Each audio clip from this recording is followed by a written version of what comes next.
அடுத்தப்புறமா என்னன்னு பார்க்கலாம். இப்ப பார்த்தீங்கன்னா, சாரதாம்மா வந்து ஸ்கூல்ல போய் பிரின்சிபல பார்த்து பேசுறாங்க. இந்த மாரி காவேரி தான் அம்முவோட அம்மா அப்படின்ற உண்மைய பிரின்சிபலுக்கு வந்து எடுத்து சொல்றாங்க. காவேரிக்கு ஆக்சிடென்ட் ஆன விஷயம், பழசா மறந்த விஷயம் எல்லாத்தையுமே ஒண்ணு விடாம பிரின்சிபல் கிட்ட வந்து காவேரி வந்து காவேரிய பத்தி வந்து சாரதாம்மா வந்து பேசிட்டு இருக்காங்க. அப்போ வந்து பிரின்சிபல் வந்து எல்லாமே புரிஞ்சுக்கிறாங்க. விஜய் தான், அதாவது அம்முவோட அப்பா தான் காவேரியோட ஹஸ்பண்ட் அப்படின்ற விஷயத்த வந்து தெரிஞ்சுக்கிறாங்க.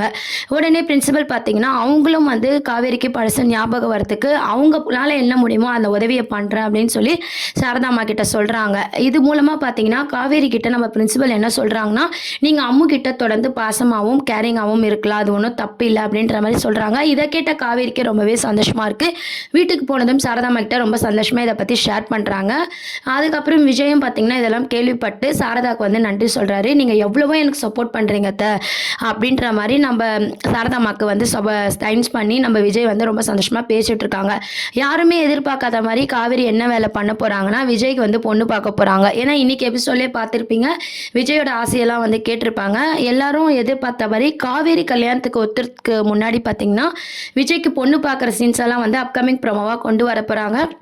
அதுலேருந்து விஜயும் நம்ம சாரதாம்மாவும் எப்படி எஸ்கேப் ஆக போறாங்க. அதுதான் அடுத்த வாரத்துக்கான ட்ராக் மூமெண்ட்டா இருக்கும். இத பத்தியே உங்க கருத்துக்கள் என்னன்றத கீழ கமெண்ட் செக்ஷன் சொல்லி சேனல மறக்காம சப்ஸ்கிரைப் பண்ணுங்க. Thank you.